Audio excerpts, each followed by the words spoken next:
¿Qué tal? Muy buenas tardes, tengan todos ustedes, sean bienvenidos a los trabajos de la Semana de la Escuela Judicial Electoral. La tarde de hoy se desarrollará la mesa número 6, caso modo honesto de vivir como requisito de elegibilidad, con el análisis de la sentencia Subreg 531/2018. Integran esta mesa la maestra Mayra Mugenburg de la Escuela Libre de Derecho. Bienvenida. Muchas gracias.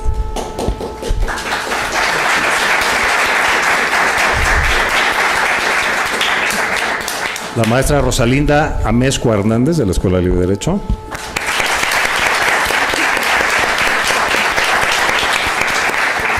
Y tenemos el honor de contar con la presencia de la magistrada presidenta de la Sala Especializada del Tribunal Electoral del Poder Judicial de la Federación, magistrada Gabriela Villafuerte Cuello. Bienvenida, magistrada.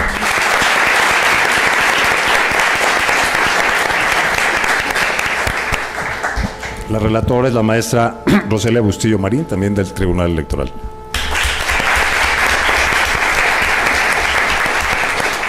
Para moderar esta mesa nos acompaña la magistrada de la Sala Regional Jalapa, Eva Barrientos Cepeda. Bienvenida, maestra. Sin más, yo pediría a la magistrada Barrientos, le cedo el uso de la palabra. Muchísimas gracias, muy buenas tardes a todas y a todos. Es un gusto estar en esta Escuela Libre de Derecho, de verdad es un placer y además compartir esta mesa, este día con grandes compañeras. Gaby, un gusto, acabo de conocer ahorita a Mayra, a Rosalinda, de verdad un gusto, y bueno, con Roselia también, qué gusto, Roselia Bustillo. Y bueno, pues este día, como ya lo dijo el presentador, vamos a analizar el caso modo honesto de vivir como requisito de elegibilidad, que es una sentencia que se ha considerado a nivel nacional, que es pues uno de las pocas que tiene una sanción que realmente le duele a aquellas personas, a aquellos funcionarios que ejercen violencia política de género, porque como ustedes saben, a nivel nacional todavía no se aprueba ni como delito ni como infracción electoral, pero ya ahorita precisamente las ponentes son las que van a explicar de qué se trata esta sentencia. En primer lugar, presento a la maestra Mayra Mugenburg. Ella es abogada y maestra en Derecho por la Escuela Libre de Derecho, profesora adjunta de las asignaturas Introducción al Estudio del Derecho y Problemas Éticos en el Ejercicio de la Profesión, responsable de la gestión, administración y planeación de la Oficina de Posgrado de la Escuela Libre de Derecho desde hace 14 años. Adelante, tiene el uso de la voz hasta por 10 minutos. Perfecto, muchísimas gracias. En primer lugar quiero agradecer, a Arturo por la invitación y sobre todo compartir esta mesa con grandes mujeres.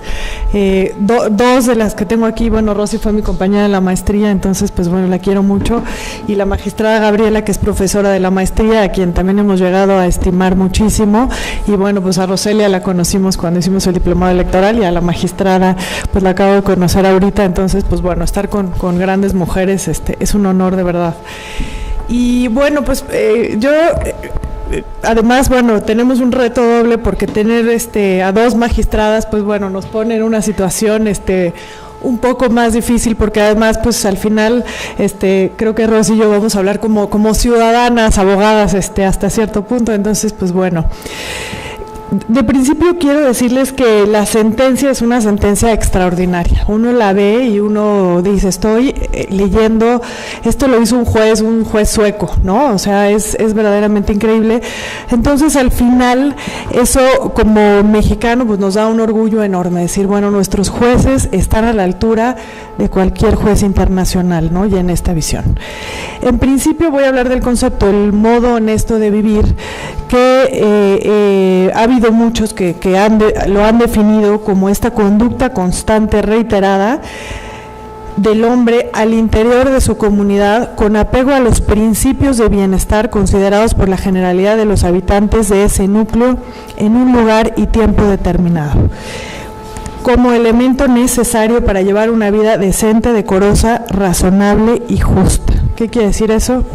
Nadie lo sabe, pero en principio entiendo que quisieron hacer una especie de definición similar a la de justicia, que creo que ustedes ya conocen muy bien, que es la constante y perpetua voluntad de darle a cada quien lo que le corresponde. Qué complicado hablar de una conducta constante y reiterada en una comunidad, ¿qué pasa afuera, no? Bueno, pues la comunidad, ¿qué es? Un pueblo, una ciudad, un país, ¿no? Y eso nosotros lo sabemos, a nivel tanto nacional como internacional hay una diversidad de costumbres enorme, o sea, nosotros podemos ir a un pueblo determinado, a una ciudad, a un estado, incluso las costumbres entre uno y otros estados pues cambian radicalmente. Entonces, poder definir como una conducta constante que identifica a una comunidad creo que sería complicado.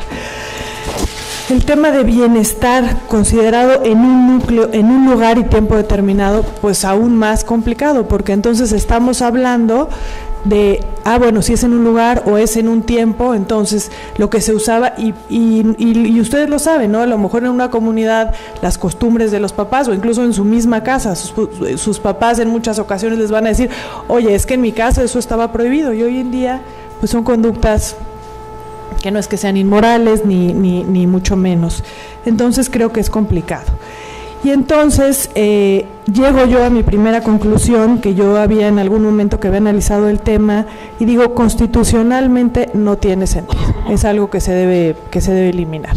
Porque a lo mejor lo que debió de haber hecho en su momento el legislador es poner características específicas, como decir, quien pretenda ser electo tendrá que presentar su declaración anual y tendrá que hacerla pública, su declaración 3 de 3, y a lo mejor son elementos más objetivos que a mí me permiten hacer un análisis y decir, bueno, pues esta persona aparentemente tiene un modo honesto de vivir, ¿no? Entonces, pues bueno, mi primera reacción es este requisito debe desaparecer. Aunado a que yo en el edificio donde vivo, vive un diputado que en un año no pagó las cuotas, y cuando lo amenazamos, que yo decía, bueno, es un modo honesto de vivir, ya incluso ya estaba electo, ya estaba en funciones, y en el momento que lo amenazamos con que íbamos a divulgar esa información, pagó la cuota, ¿no? Entonces, pues tenía un modo honesto de vivir. Si me hubieran preguntado a mí antes, pues yo hubiera dicho que no lo tenía, ¿no? Pero bueno, no obstante esto, cuando uno empieza a leer esta sentencia y empieza a ver hacer este análisis de este sujeto, porque así lo vamos a llamar, este sujeto, él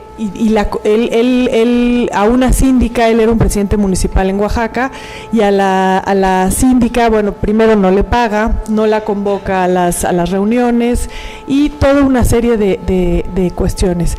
Y entonces, en la primera instancia en la que esto se analiza, se concluye que efectivamente es violencia de género, ¿no? Y que creo que queda muy claro, asentada, además de no convocarla, no pagarle, no la tenían contemplada. Entonces, a lo mejor es difícil decir, bueno, en qué punto, o si como lo mencionaba ahorita la magistrada, pues esto podría constituir un delito. Desde mi perspectiva también creo que lo podría constituir, a lo mejor sería difícil, pero este cajón desastre del modo honesto de vivir se convierte en el cajón desastre ideal para que un concepto como que hoy en día lo entendemos perfecto, que a lo mejor en algún momento este tema de violencia de género alguien decía no, o las mujeres no participaban en este tipo de actividades, se convierte en el componente perfecto para decir,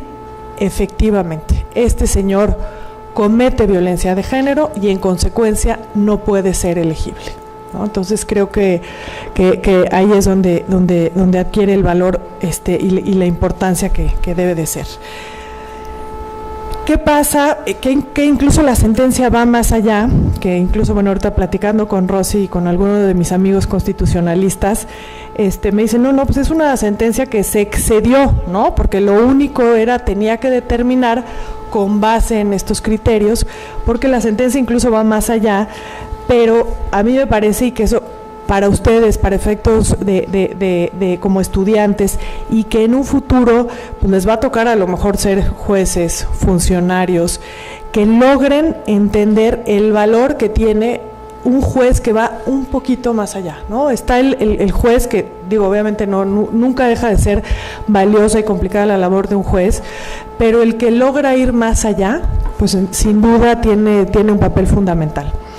Yo, en lo que manifiesta la sentencia, y que creo que también es de gran valor, es el tema de perspectiva de género debe ser considerado o aplicado aun y cuando las partes no lo hayan alegado, lo cual pues, se vuelve como en una especie de protección de oficio, por decirlo de alguna forma, que tendrían que tener todos los jueces.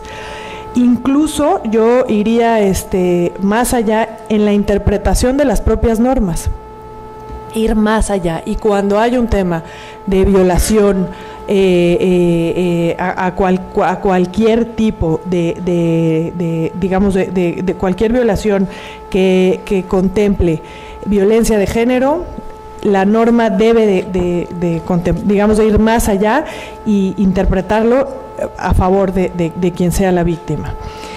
También creo que señalo y que con gran valentía los tribunales electorales tienen la obligación de informar a las autoridades para que le den atención inmediata y protección a la parte que sufra la violencia, ¿no?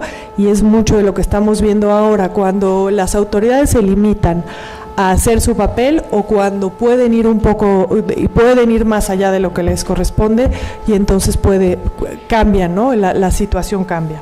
En los casos que hemos visto en las noticias últimamente, pues esto es lo que no ha pasado, que la autoridad no ha querido ir más allá y pues luego las consecuencias son funestas. Creo que no obstante esto, existe un compromiso del Estado en muchos de los convenios de prevenir, proteger, erradicar. Si pensamos que todo esto que les digo no está de más, constitucionalmente está de más, entonces, ¿cuál sería la fundamentación o en qué nos basamos? Pues en todos los compromisos internacionales, en los tratados en materia de derechos humanos que hablan de prevenir, proteger, erradicar, sancionar e incluso reparar todas las violaciones a derechos humanos, ¿no? Entonces, digamos que a mí me parece que el valor enorme de esta sentencia es que los jueces fueron más allá, que es una protección a la mujer, al género en general, y pues yo sin duda lo aplaudiría enormemente. Muchísimas gracias. Muchas gracias, maestra María.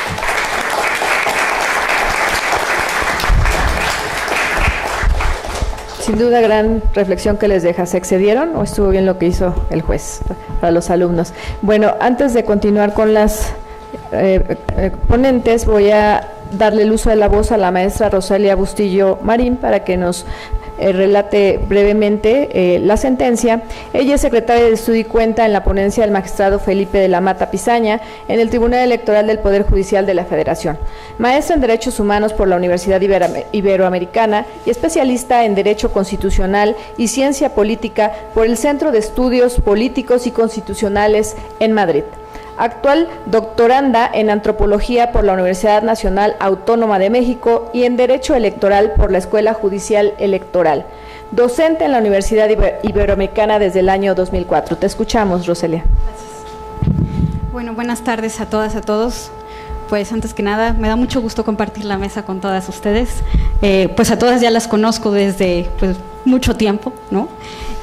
Ya para no nombrarlas, ya las tenemos aquí, y muchas gracias a todas y a todos por estar aquí.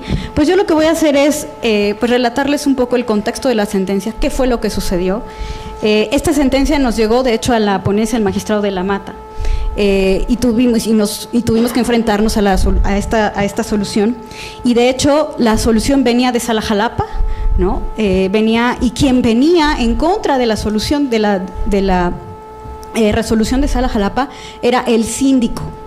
El presidente municipal, en contra de esa sentencia. Nosotros lo que hicimos fue confirmar esa sentencia. ¿Por qué? Entonces, también quiero reconocer que quien realmente sacó el tema sobre la mesa fue la Sala Jalapa, no fue la Sala Superior. La Sala Superior lo que hizo fue agarrar de ahí para hacerla mucho más, podríamos decir, meterse hasta la cocina, un poco más, ¿no? ¿Y de qué se trató? Este es un municipio en la Mixteca de Oaxaca, en la Mixteca Baja de Oaxaca, que se llama San Juan Colorado.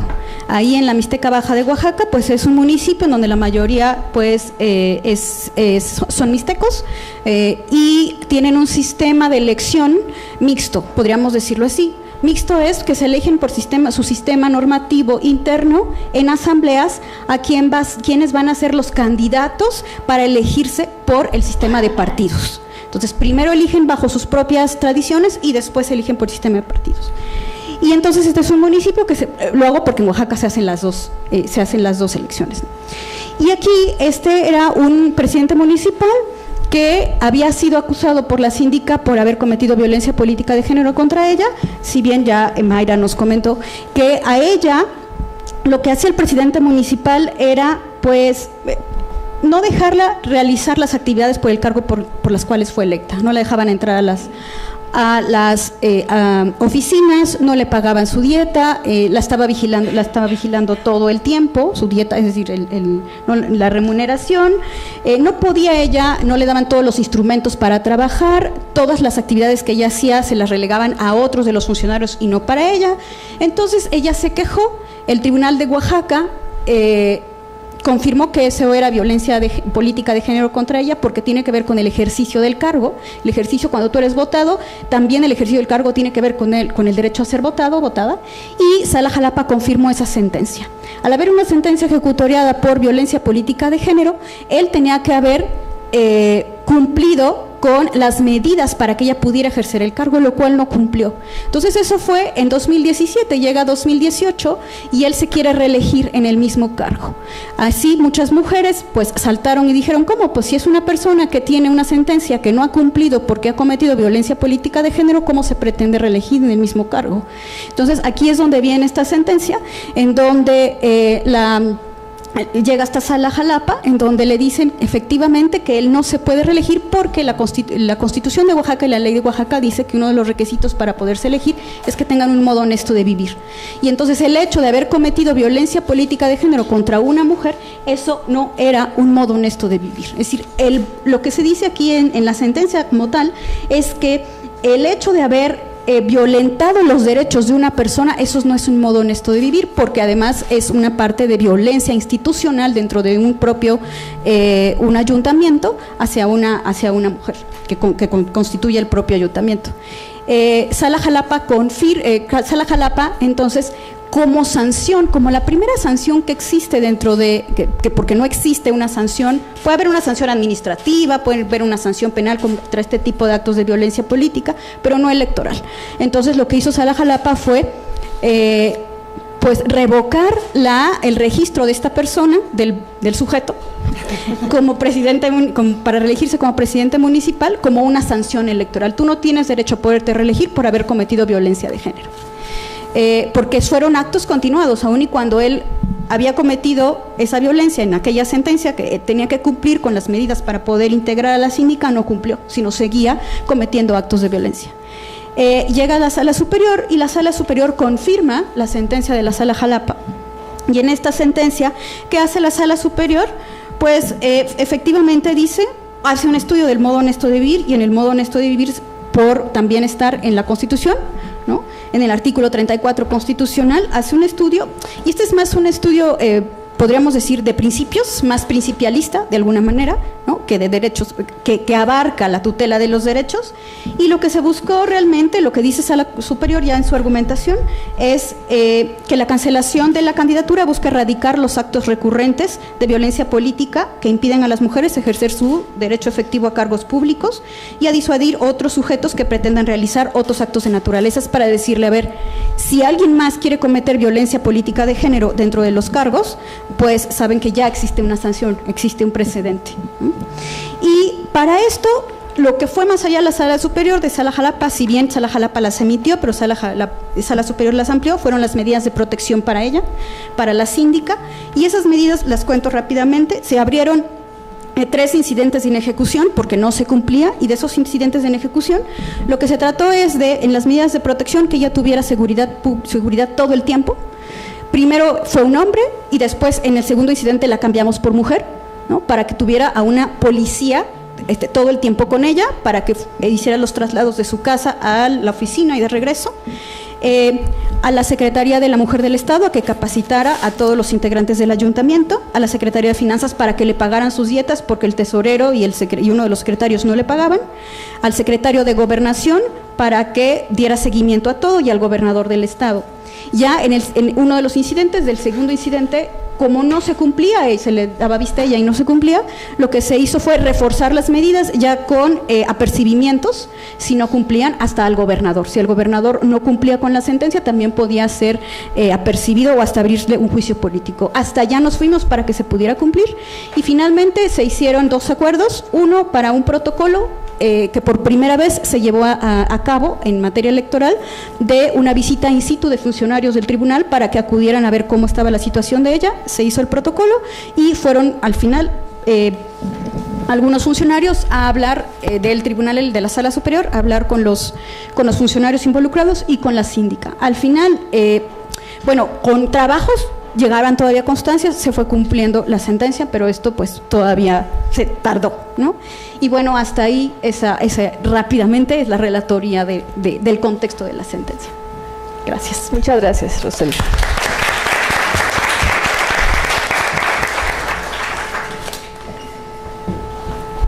En efecto, aquí lo que debemos de destacar respecto a lo que nos acaba de señalar Roselia es que en Oaxaca se pudo hacer esta interpretación porque Oaxaca es de los pocos estados que tienen como requisito de elegibilidad el tener un modo honesto de vivir. Ahorita lo que les quiero comentar es que justo Veracruz acababa de poner como una reforma que también como requisito de elegibilidad el modo honesto de vivir. Sin embargo, la Suprema Corte de Justicia de la Nación acaba de declarar inconstitucional este requisito. Entonces, habría que ver si en nuevos asuntos como en estos donde se diga que no tienen modo honesto de vivir por haber ejercido violencia política de género, los actores pidan la inaplicación del artículo porque ya hay un pronunciamiento de la Corte. Entonces, como ven, este asunto todavía es muy interesante por el nuevo pronunciamiento que acaba de hacer la Corte. Sin embargo, realmente es la única sanción, como ya lo mencionó también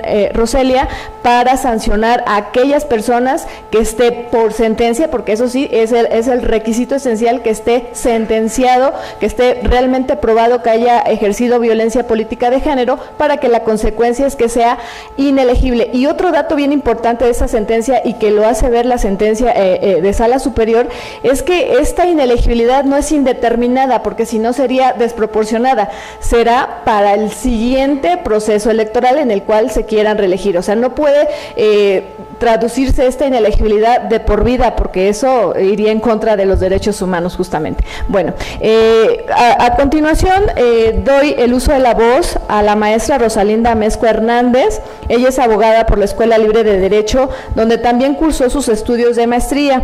Estudió el máster en argumentación jurídica en la Universidad de Alicante y el curso de alta formación en justicia constitucional y tutela jurisdiccional de los derechos por la Universidad de Pisa. Se ha desempeñado como servidora pública en las Secretarías de Hacienda y Crédito Público y Medio Ambiente y Recursos Naturales, así como en la Suprema Corte de Justicia de la Nación. Profesora titular de Metodología Jurídica en la licenciatura de la Escuela Libre de Derecho y de Investigación Jurídica en la Maestría de Derecho Constitucional en esa misma escuela. Adelante, maestra Rosa. Bueno, muchas gracias. Igual me honra estar aquí con un cúmulo de mujeres y todo el panel de mujeres, entonces eso me hace más, el género me agobia, ¿sí? me motiva. Al final les voy a dar mi opinión personal, no jurídica, respecto a esta sentencia. Ahorita voy a tratar de dar algunos elementos teóricos para que podamos abordar el tema de modo honesto de vivir, que es a lo que se aboca la sentencia, ¿no? Entonces, aquí creo que la pregunta detonadora, la pregunta con la que yo quisiera guiar mi exposición es: ¿cómo se dota de eficacia o de contenido jurídico al término modo honesto de vivir? ¿Sí? O sea, el modo honesto de vivir en este caso se pone como un requisito de elegibilidad, o sea, para que un ciudadano pueda postularse a un cargo público, en este caso del ayuntamiento, tiene que tener un modo honesto de vivir. Entonces es un concepto que se retoma dentro del marco jurídico, pero que es un concepto netamente moral, de contenido ético, ¿sí? Entonces eso representa una complejidad hacia nuestro sistema jurídico, porque venimos de una tradición positivista y venimos de una tradición que apenas se está mutando, un nuevo constitucionalismo. Entonces todavía tenemos problemas con la herencia del positivismo que nos dejó, que es necesito que la ley me diga específicamente qué es modo honesto de vivir para que yo pueda decir si sí o si no. Es decir, yo estoy esperando que las leyes me den reglas de acción, de aplicación, sí o no. O sea, ¿se cumple? No se cumple. Palomita, tachecito, y con eso poder aplicar la norma. Pero en este caso no ocurre, ¿sí? Entonces, ¿qué es lo que podemos hacer? El modo honesto de vivir, como bien lo menciona la sentencia, es una presunción juris tantum. Es decir, todos, de inicio, se presume que tenemos un modo honesto de vivir, ¿sí? Si alguien controvierte ese modo honesto de vivir, o sea, alguien dice, no, es que no, él no tiene un modo honesto de vivir, él es deshonesto, y obviamente a través de los recursos que correspondan, entonces es cuando se empieza o se entra al análisis del modo honesto de vivir. Entonces, se cuestiona si alguien tiene un modo honesto de vivir o no, y a partir de ahí es que se tiene que elaborar este concepto a nivel jurídico, partiendo de conceptos éticos y morales, para poderlo dotar de contenido. ¿Cuál es el problema aquí? El problema aquí es que tanto el derecho como la sociedad, como la moral, como la ética, se desarrollan en una cosa que se llama realidad social. Y nuestra realidad social tiene diferentes matices o diferentes grados de corporeidad. Tenemos hechos brutos o hechos constantes, como este libro, mi celular, la mesa, nosotros mismos que somos corpóreos, que tenemos características intrínsecas, ¿sí? Tenemos mitocondrias y tenemos células y tenemos otro tipo de cosas. Pero hay otro tipo de entes que existen en esta realidad social que no tienen una corporeidad. Por ejemplo, el matrimonio. Por ejemplo, una persona jurídica. ¿Sí? Existen, son ficciones que nosotros creamos a partir de nuestra socialización, que nos permiten crear un mundo paralelo, que nos permite interactuar y llegar hasta donde hemos llegado, ¿sí? Entonces, ¿qué es lo que sucede? El modo honesto de vivir es un constructo social, es un constructo o es una construcción que nosotros nos inventamos o que nosotros nos contamos, es una ficción. Obviamente nos sirve para operar en sociedad, ¿sí? No estoy diciendo que las ficciones sean malas, ni mucho menos, que así son. Entonces, estas entidades nosotros las creamos para poder operar en sociedad. ¿Por qué necesitamos que alguien sea honesto? Por el principio de comunicación. O sea, uno de los principios base para que podamos tener comunicaciones es que pensamos que el otro está hablando verdad respecto de nosotros. La honestidad en las comunicaciones. Nunca partimos de la base, él me va a engañar, ¿sí? Entonces, así como vamos construyendo la sociedad. ¿Qué pasa aquí? Aquí hay la creación de estos conceptos que son indeterminados incluso para la ética y la moral, aunque Mayra nos hizo favor de darnos un intento de definición intencional de este tema que a lo mejor se queda corto o a lo mejor no es lo suficientemente claro para aplicar, es el consenso social es lo que nos permite tener una noción de qué es modo honesto de vivir. Obviamente hay matices, ¿sí? ¿Por qué? Porque somos seres históricos. ¿Sí? Somos seres que vivimos en un momento y un espacio determinados, y en este momento y espacio determinados todos, o la mayoría de nosotros, tenemos una cierta concepción de honestidad. Redes sociales. ¿Hay honestidad en redes sociales? ¿Esperamos que haya honestidad en redes sociales? Tampoco. O sea, yo espero en red social tener muchos likes y voy a hacer lo que sea para tener muchos likes. ¿Sí? Y ese es el comportamiento socialmente aceptado, ¿sí? Luego lo criticamos, pero bueno, luego nos decimos, no, ¿cómo? Yo jamás, pero bueno, pero lo aceptamos y ese es el comportamiento socialmente esperado. Entonces, esta conducta, digamos así, esta como base etérea que todos manejamos se conforma de dos partes. Una que es una conducta cooperativa, ¿sí? Nosotros estamos, por ejemplo, ahorita estamos platicando y estamos en una conferencia y asumimos nuestros roles, pero no es porque yo lo hago, sino porque nosotros estamos en una mesa, nosotros, y nos comportamos como ponentes, como moderadores, como público, ¿sí? Pero eso no se logra independientemente de las creencias que tenemos y de los valores que tenemos. Entonces, toda sociedad histórica y temporal y territorialmente ubicada tiene una serie de valores comunes que se estructuran a partir del consenso social, ¿no? Entonces, a partir de esto, ¿qué entendemos por modo honesto de vivir? Y aquí ya caigo en la sentencia.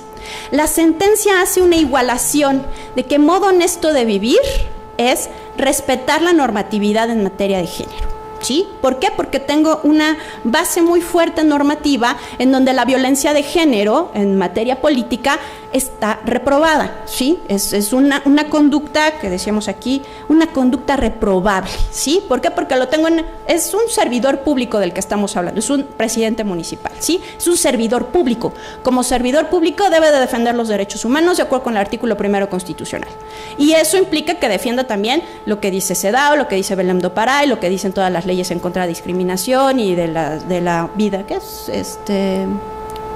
De la violencia contra las mujeres, ¿no? Una vida libre de violencia para las mujeres. Entonces tengo un constructo jurídico lo suficientemente fuerte como para que el juez pueda hacer esta igualación, ¿sí? Ok, modo honesto de vivir no es que haya violencia de género contra las mujeres, ¿sí? O sea, si una persona comete este tipo de violencia, entonces no tiene un modo honesto de vivir.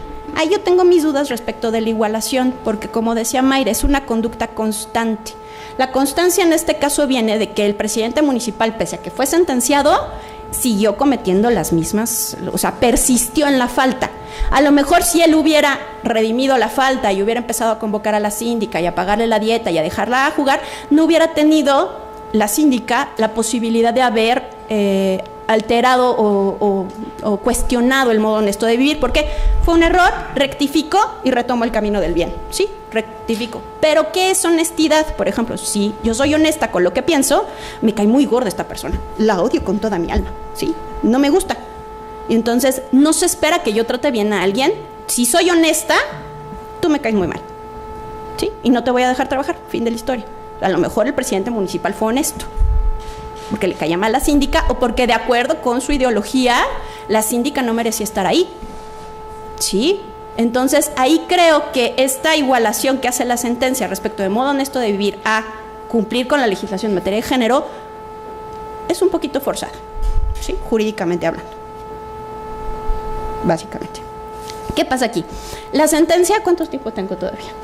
Oh, ya no tengo tiempo. 2 minutos. 2 minutos, perfecto, ok. Perfecto. Ok, la sentencia es muy cuidado, o sea, la sentencia creo que está muy cuidada, porque la sentencia establece claramente, incluso yo creo que previendo el principio de universalidad que deben de tener todas las sentencias, es que si yo decreto esto para este caso, tengo que seguir esta misma línea jurisprudencial en los casos subsecuentes, creo que por eso lo hizo. Establece claramente cuáles son las cualidades relevantes dentro del caso. Establece que es para un servidor público, que opta, que esté ocupando de momento un cargo público y que quiera ser reelecto, ¿sí? Para el periodo inmediato siguiente. 2, que exista una sentencia firme en donde se compruebe que hubo un acto antijurídico, ¿sí? Que esa persona cometió un acto en contra de alguna ley, un acto ilegal. Que en este caso es la violencia política por razones de género. Habla de esto, y habla también de un punto muy importante. Dice que el que haya hecho esto no lo inhabilita para toda la existencia, para toda su vida, sino que es únicamente en ese momento del tiempo. ¿Por qué? Porque si no sería una tacha. Es decir, esta falta de modo honesto de vivir no es ni permanente ni de manera indefinida. O sea, en este momento, para esta elección, tú demostraste que tuviste un modo no honesto de vivir. Entonces, aquí no te voy a cubrir el requisito de elegibilidad, lo perdiste. Tu presunción juris tantum, la perdiste. Entonces, pero para la siguiente elección puedes volver a postularte, ¿sí? O sea, no es una marca que permanezca, igual para evitar violaciones a derechos humanos. Entonces, aquí también creo que la sentencia en el modo honesto de vivir queda un poquitito, es inteligente. ¿Por qué? Porque habla de servidor público. Entonces, si hablamos de servidor público, estamos hablando del ámbito público. En el ámbito público, las personas tienen una mayor vigilancia, se requiere de una mayor transparencia respecto de sus acciones, ¿sí? Son vigilados. ¿Por qué? Porque es el ámbito público y el principio que rige en el ámbito público es el de la transparencia, ¿sí? Entonces, todo lo que ocurre en el ámbito público afecta, pero el modo honesto de vivir vive dentro de 2 ámbitos, en el ámbito público y sobre todo en el ámbito privado. Entonces, cuando tratamos de migrar este tema al ámbito privado, ¿qué es modo honesto de vivir? Por ejemplo, nosotros, ustedes, abogados, ¿quién piensa, en términos generales, la ideología que se tiene del abogado, qué es? no es que es corrupto, que es una rata con traje, ¿sí? Que todo abogado no tiene un modo honesto de vivir, ¿sí? Bueno, eso es como la ideología, la imaginación que se tiene. Entonces, en el ámbito privado, ¿qué implica? Por ejemplo, si yo soy abogado litigante, digo, no, yo solo acepto pagos en efectivo. ¿Por qué? Porque quiero evadir mis impuestos del SAT. ¿Es modo honesto de vivir eso? No. Entonces, el problema en el ámbito público creo que queda resuelto y la sentencia está súper blindada al respecto, pero ya cuando empezamos a cuestionar un poquito más el concepto, no solo en el ámbito público, sino en el ámbito privado, tenemos muchas más aristas y tenemos que ser mucho más sensibles a nosotros como sociedad, qué es lo que pensamos que es honestidad. Y nada más les dejo una pregunta y les doy mi comentario. Es ¿por qué es importante, pensándolo como la parte del propósito de una norma, que las personas que quieren ocupar un cargo de elección pública tengan un modo honesto de vivir? ¿Por qué es relevante? ¿Por qué debería de permanecer esa disposición? Y ya, mi opinión personal, fuera de las críticas jurídicas, a mí me encantó la sentencia, porque si a todas las personas que se quieren proponer como candidatos se les requiriera o se les revisara el modo honesto de vivir, es posible que este país fuera muchísimo mejor, ¿sí? Porque político no es sinónimo de modo honesto de vivir. Muchas gracias.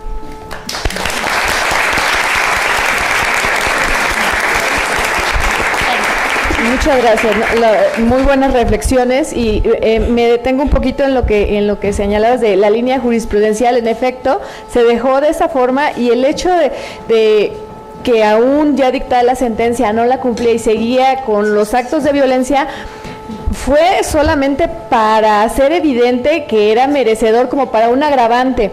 Sin embargo, en esta línea jurisprudencial que acaba de señalar, lo que se ha hecho es que todos aquellos que tengan sentencia condenatoria por haber violentado a una mujer, la consecuencia es la inelegibilidad en el proceso siguiente. Tanto es así que en los asuntos recientes que tuvimos, se le pidió al Instituto Electoral de Oaxaca que tenga un registro sobre las personas sobre el servidor público que haya hecho esta conducta, para que en el siguiente proceso sea inelegible. Entonces ya está institucionalizado con un registro. El Instituto Nacional Electoral, por este hecho que dijimos que Oaxaca es el que propiamente tiene como requisito de inelegibilidad, pero no lo tenemos así a nivel federal, al Instituto Nacional Electoral solo se le da vista con este registro, pues para que haga lo que él considere conforme a derecho el Instituto Nacional Electoral, pero con esta línea jurisprudencial ya existe este registro. Muchísimas gracias. Bueno, ahora continuamos con la magistrada Gabriela Villafuerte Coello. Ella es licenciada en Derecho con mención honorífica y especialista en Derecho Constitucional por la Facultad de Derecho de la UNAM. Ha ocupado diversos cargos en el Poder Judicial de la Federación, incluyendo los de actuaría, secretaria de Juzgado de Distrito, secretaria proyectista, secretaria técnica y secretaria instructora. Actualmente se desempeña como magistrada presidenta de la Sala Regional Especializada del Tribunal Electoral del Poder Judicial de la Federación. Un gusto escucharte, Gaby. Muchísimas gracias, Eva. Bueno, estoy aquí me siento muy contenta porque además estoy en un lugar que ya es mi casa, ¿verdad, Arturo? ¿Verdad, Mayra? Muchísimas gracias, Rosalinda, por supuesto, Roselia. Eva, es un placer. Y a todos y todas ustedes me voy a presentar y les voy a dar un saludo de otra forma. Y si se puede soltar el video, gracias. Si se puede, lo ponemos fuerte y claro. Si ya lo tenemos ahí.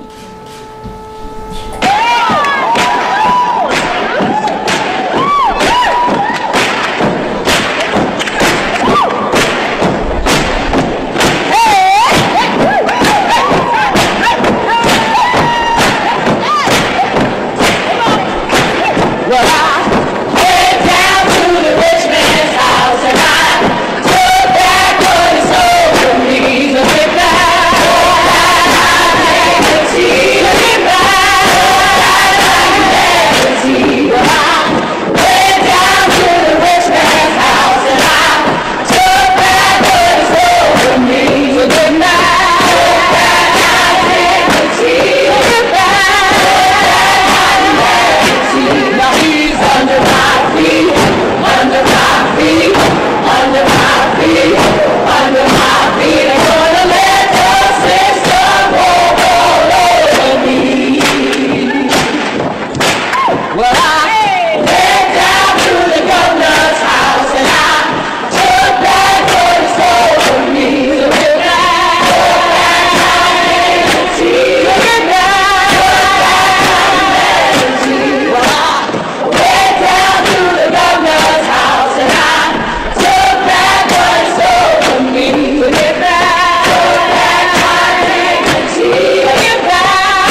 Bueno, pues una sentencia provocadora tiene que provocar.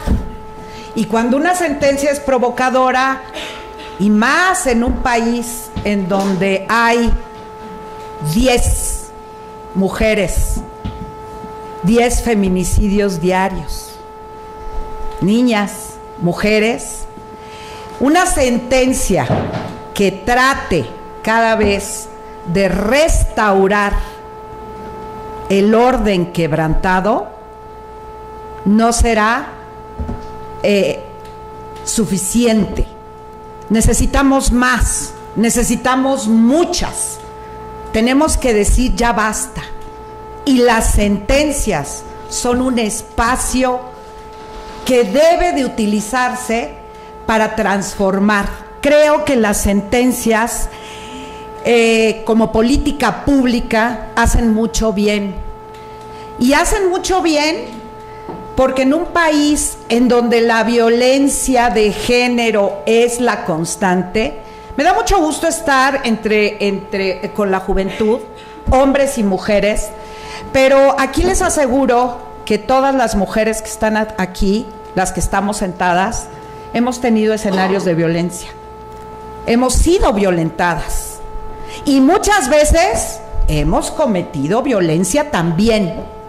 ¿Por qué me estoy yendo un poquito más y por qué quise empezar con quizá esto es un himno de lucha,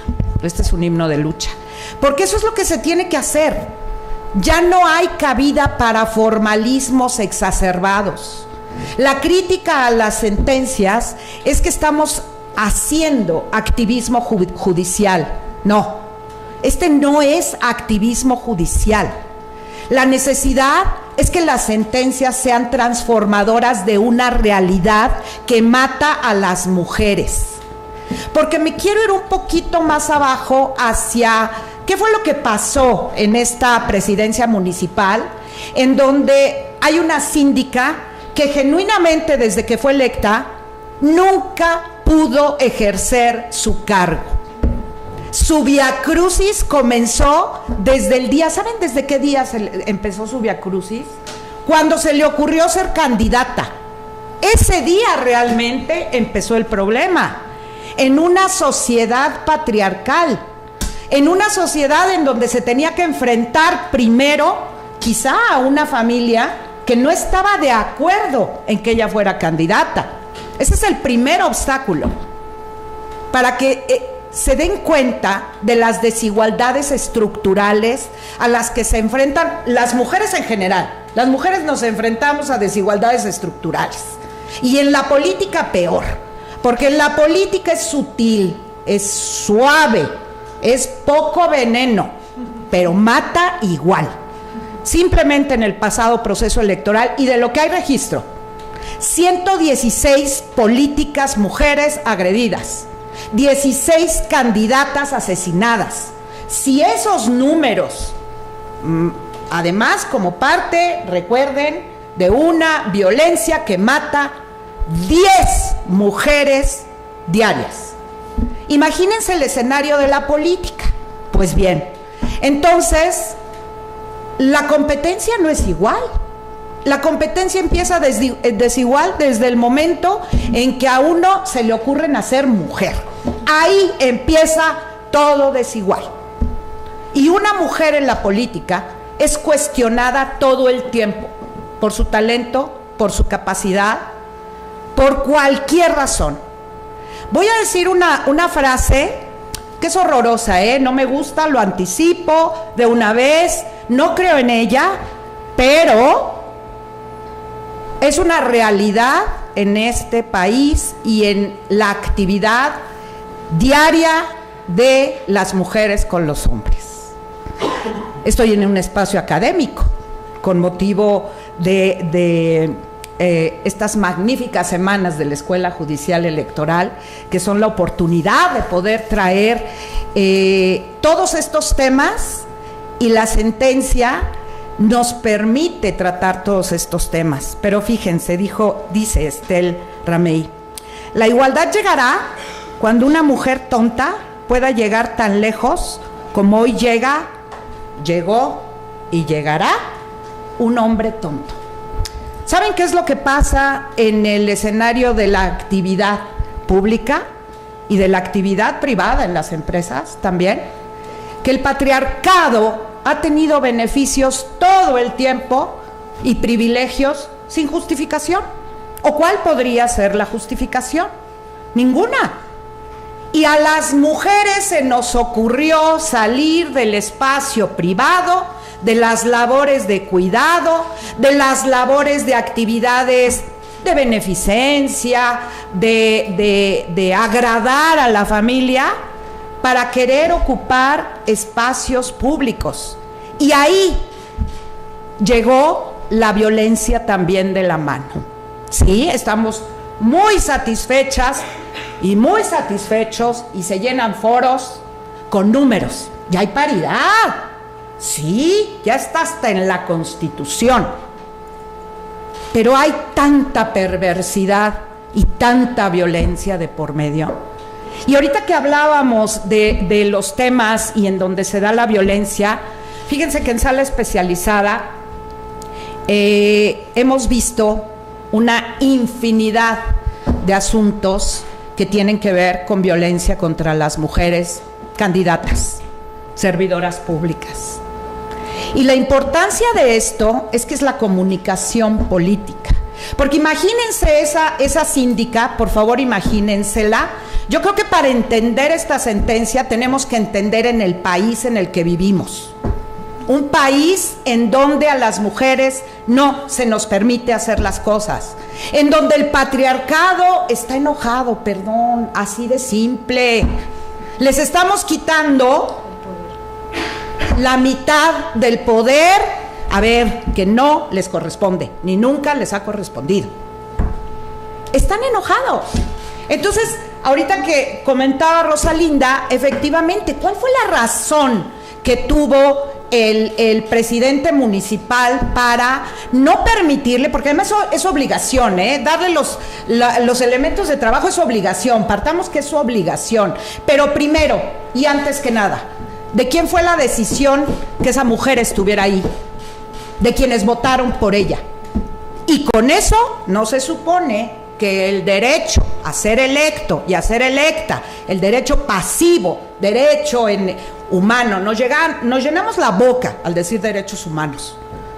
El derecho vino del derecho de votar, de las personas que votaron por ella.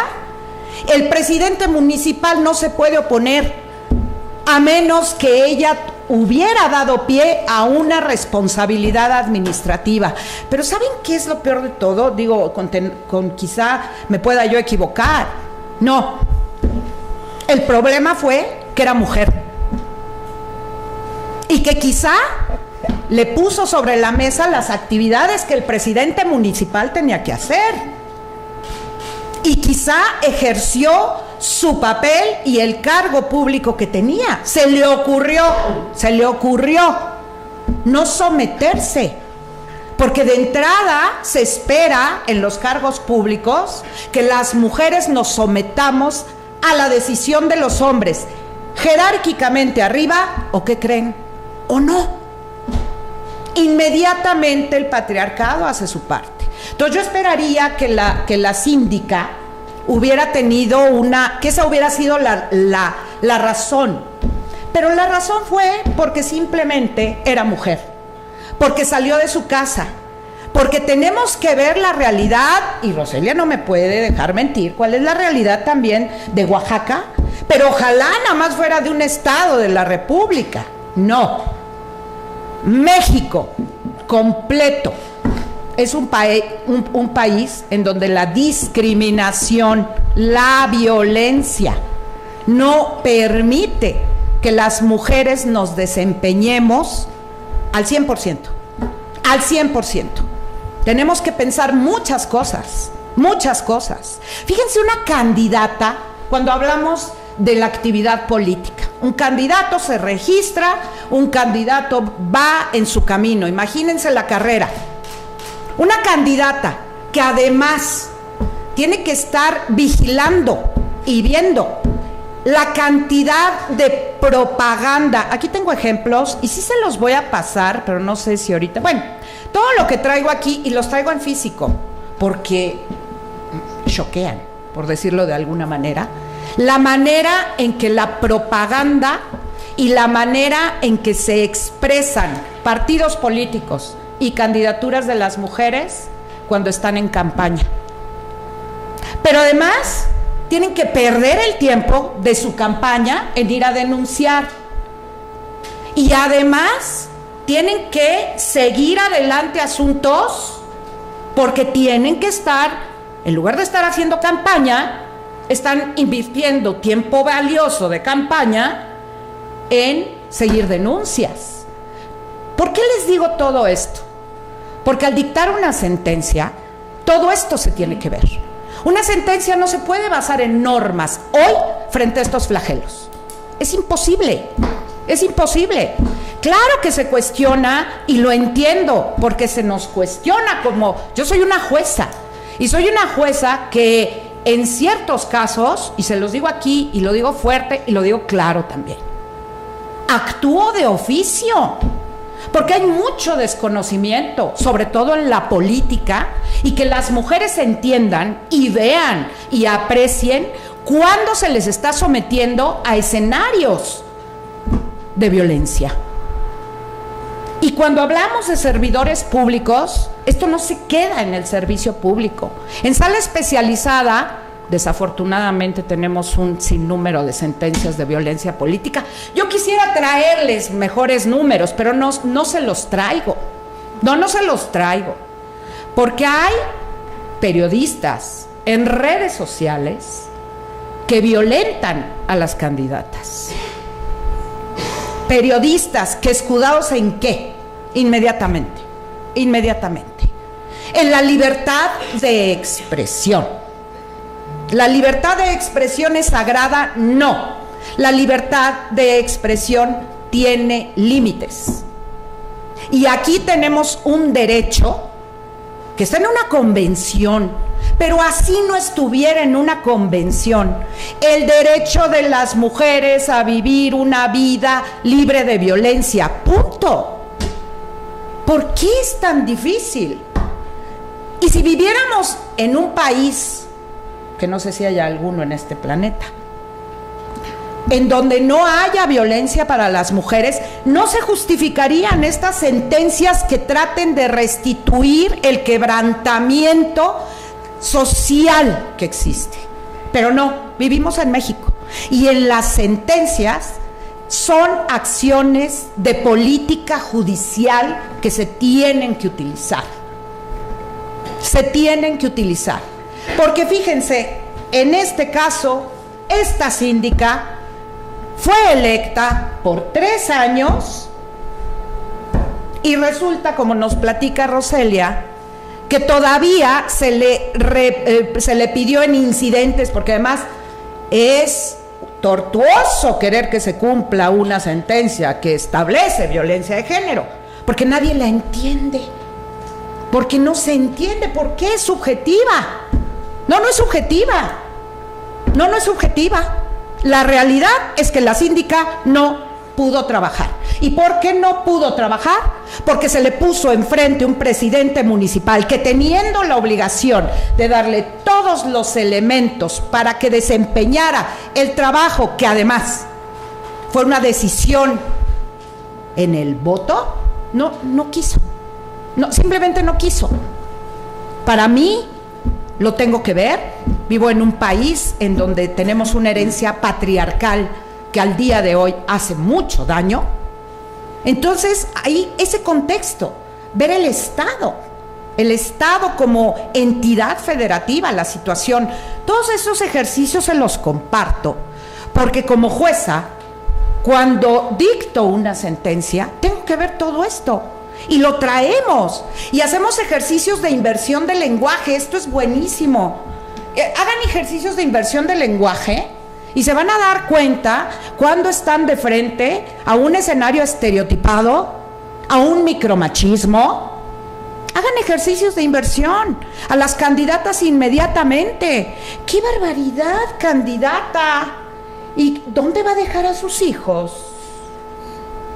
¿Quién se los va a cuidar? ¿Se le pregunta a un candidato eso? No, no. A un candidato cuando llega le dicen, qué barbaridad, qué bien vestido, qué bonita combinación trae de traje, los zapatos impecables. Inmediatamente a las mujeres es eso. En una entrevista, todo lo que les estoy platicando son escenarios reales que hemos resuelto en sala especializada. Todos. No estoy haciendo comentarios que se me ocurren. En una entrevista, una entrevistadora a un candidato. Buenas tardes, corazón. Hola, preciosa. Yo quisiera ver que el mismo escenario fuera al revés. Hagan esa inversión. Un locutor, un entrevistador hombre, pues también le podría decir a un candidato, buenas tardes, precioso. ¿Qué tal, corazón? ¿Por qué no? ¿Por qué no? Pero ya se dan cuenta que las mujeres, además, tenemos que sonreír y dar las gracias. Porque si no, estamos hormonales o menopáusicas. Porque además se piensa que tenemos que portarnos como damitas y bien portadas. Si vamos a hacer alguna protesta, hay que ir de tacones, maquilladas y listas para sonreír. No. Ya en este país ya no se puede. Y ojalá hubiera agendas de género. Cuando hablo de agendas de género, que haya agendas de género institucionales, de medios de comunicación, de partidos políticos, a nivel políticas y agenda en donde verdaderamente se haga la revisión consciente, comprometida, genuina, no de discurso, porque saben que esa hace mucho más daño. Cuando hablamos de modo honesto de vivir, fíjense que hasta eso, se los voy a comentar porque es genial esto, ¿no? Es un requisito que está pensado para los hombres, aunque no lo crean. Es un requisito patriarcal. Aunque ya la Corte efectivamente en 2020, como decía Eva, ya determinó la inconstitucionalidad en Veracruz de modo honesto de vivir, ahí es nada más el tema que es no de cargos de elección popular, sino... Pero bueno, se hace ese análisis. A mí me parece que tendríamos que reflexionar sobre ello, porque cuando uno busca, ¿no? Primero que es altamente moralista, pero moralista porque hay que portarse bien, hay que portarse muy bien. Pero cuando vamos a la Real Academia de la Lengua, por cierto, creo que ya hay una mujer, ¿verdad? Finalmente. Honesto, ¿qué es honesto? Decente, decoroso, recatado, pudoroso, razonable, justo, probó, recto, honrado. Estos requisitos no se pensaban para la participación de las mujeres, se pensaba para la participación de los hombres. Pero además no nos vamos a ir tan lejos. Les voy a poner un ejemplo apenas de participación política. En 2013, en Zacatecas, una candidata migrante. Además, fíjense, doble discriminación. Mujer y migrante. Y si es indígena, y si es monolingüe, 4. ¿Ya vieron cuántas discriminaciones? Solicitó su registro. Estoy hablando del 2013, no del siglo pasado. No es del siglo pasado, apenas de 2013. Y como había un video en donde las redes sociales, la perversidad de las redes sociales, porque efectivamente hay una perversidad, pero ojalá se elija utilizar las redes sociales, que también es un trabajo que tenemos en sala especializada. Porque qué barbaridad. Que sean herramientas, pero son armas y son letales, porque las personas se suicidan por lo que sucede en redes sociales. Y fíjense que como no tenía un modo honesto de vivir, porque se dedicaba a la prostitución, no le dieron el registro. Entonces aquí la pregunta, ¿la prostitución es no tener un modo honesto de vivir? ¿Que no hay libertad y libre desarrollo de la personalidad? Bueno, afortunadamente después en 2017 con otro partido político sí se pudo registrar. Entonces les planteo este escenario y aquí me voy a quedar de momento porque traigo ejemplos en donde venimos viendo en sala especializada que si no avanzamos no vamos a llegar a ningún lado. Las medidas de reparación, las garantías de no repetición, les mandamos manuales, pues hay que enseñarles. Ya deberían de pasar un examen, pero no solo los hombres, fíjense que las mujeres también, porque hemos visto violencia de parte de mujeres. Les voy a decir nada más aquí una candidata, les voy a dar un ejemplo que también lo tuvimos. Una candidata al referirse a otra candidata en Facebook, utilizó su Facebook como arma. Como mujeres podemos dignificar la política con preparación, sin tener que encuerarse por una curul como la candidata de Morena. Eso se dicen, entonces ahí vemos violencia de mujer a mujer. Y cuando hablamos de nuestro papel como juezas y jueces, hay un discurso de Aarón Barak que tiene cosas muy interesantes y cuando se nos ocurre por formalismos exacerbados no potenciar y no ensanchar los derechos humanos, porque miren, si no los ensanchamos realmente, pues quedan en el discurso, Hablar de derechos humanos sin materializarse es hablar de la nada, es cliché, es discurso, es una falacia, dijo Aarón Barak. Les voy a leer este cachito, es un discurso de 3 hojas, pero con este cachito creo que revela, entre otras cosas, lo que como jueza, al menos yo, tengo obligación de hacer. Entre otras cosas, aunque me tachen de activista, no me importa. El juez debe ser neutral, sin embargo, no debe ser indiferente con respecto a la democracia, la separación de poderes o los derechos humanos. De hecho, considero que el principal papel constitucional del juez consiste tanto en la búsqueda como en el ferviente deseo de proteger y preservar el carácter democrático del Estado, al tiempo que la salvaguarda de la separación de poderes. Por encima de todo, creo que garantizar y cultivar los derechos humanos es la primera y sagrada obligación del juez y de las juezas. La democracia no es simplemente el gobierno de la mayoría. La democracia son también los derechos humanos. En ausencia de los derechos humanos, la democracia no puede existir. Violencia política por razón de género y democracia chocan. Así es que vamos a hacer todo lo que sea necesario. Muchas gracias, Gaby.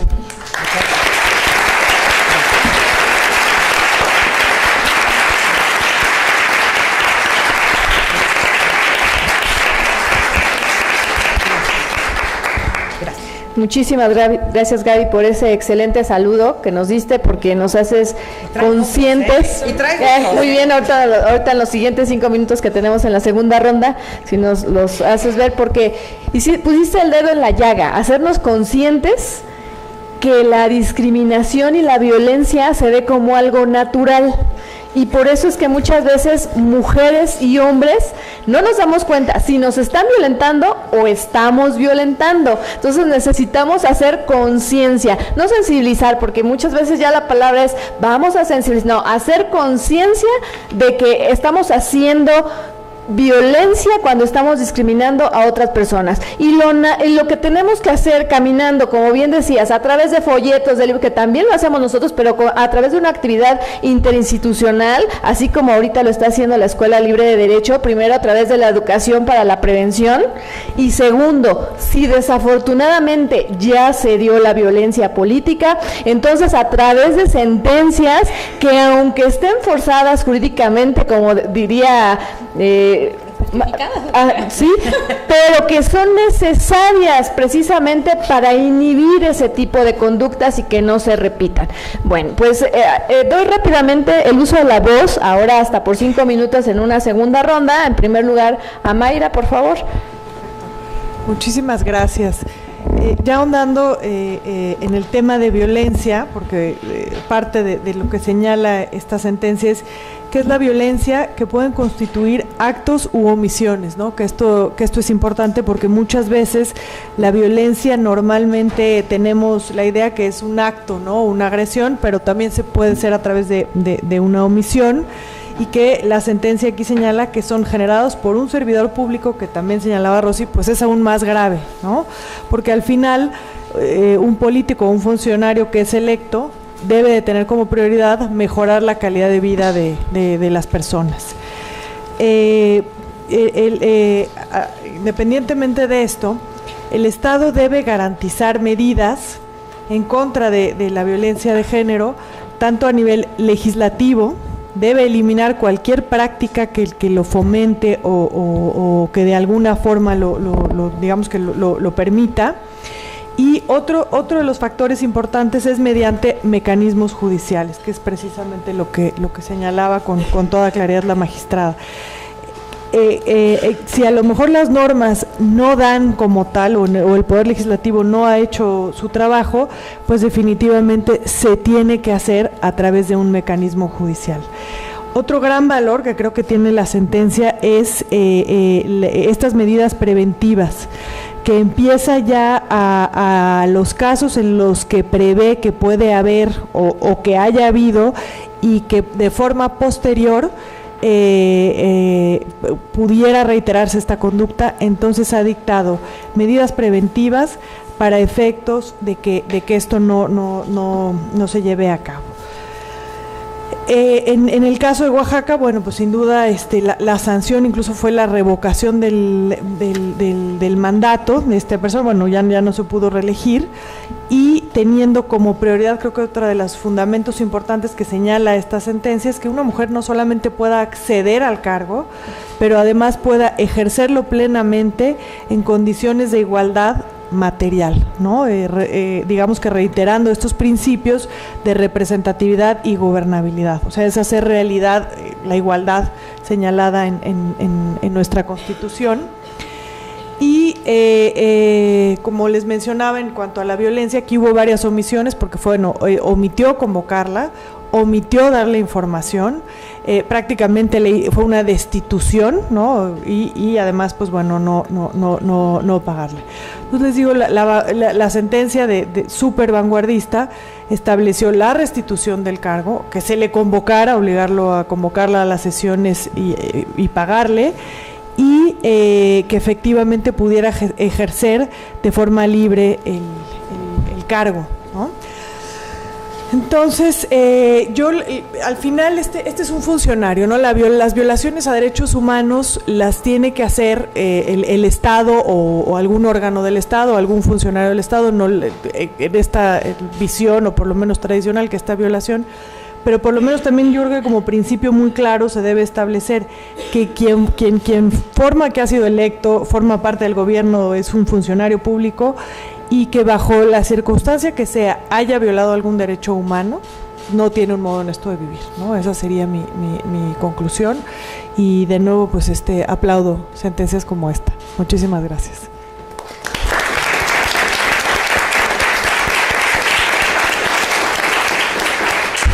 Muchas gracias. Tocaste un punto importante, las medidas preventivas o precautorias, que incluso el Tribunal Electoral, aun cuando, por ejemplo, llega un asunto y no es de nuestra competencia, pero emitimos diferentes medidas y lo enviamos a quien sí lo va a resolver, pero no se lo mandamos porque en eso se pone en riesgo la vida de las mujeres, como en muchos casos han sabido ustedes de violencia intrafamiliar, en donde van, denuncian, pero no hacen nada y al rato resulta que ya mataron a la mujer. Entonces, en este caso, por eso es que aun cuando no conozca la sala, lo vaya a mandar, por ejemplo, al tribunal local, de inmediato se dictan las medidas precautorias para evitar este tipo de daños.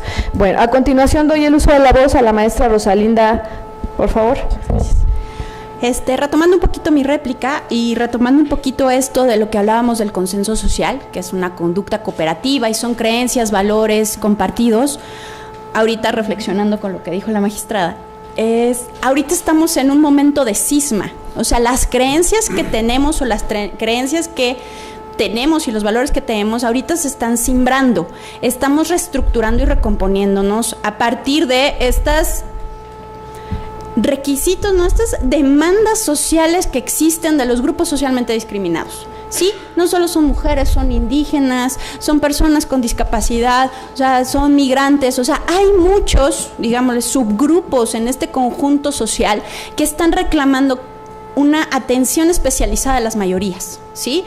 No todos, como estilo Estados Unidos, no todos somos hombres blancos güeritos que tenemos X nivel salarial, ¿sí? O sea, hay una gran diversidad dentro de la sociedad que está reclamando su lugar y su posición. Entonces, esto, ¿qué es lo que está haciendo? Está incidiendo en las instituciones. ¿Qué pasa en las instituciones? Las instituciones tienen, no sé, tienen una característica, que es toda institución, la que ustedes piensen, está hecha para mantenerse, perpetuarse y replicarse.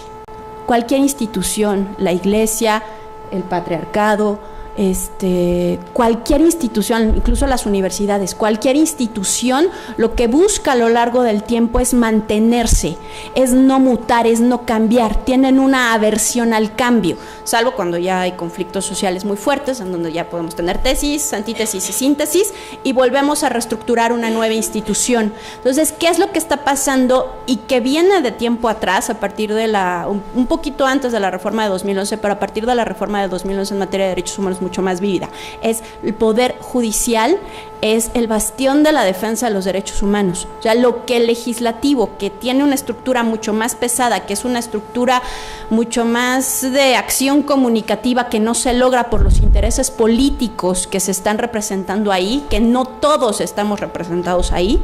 Entonces, el poder judicial se ha vuelto un bastión de este activismo que ha permitido que se abran las brechas para la defensa de los derechos de las minorías, para el reconocimiento de ciertos derechos humanos que antes se veían impensables, ¿sí?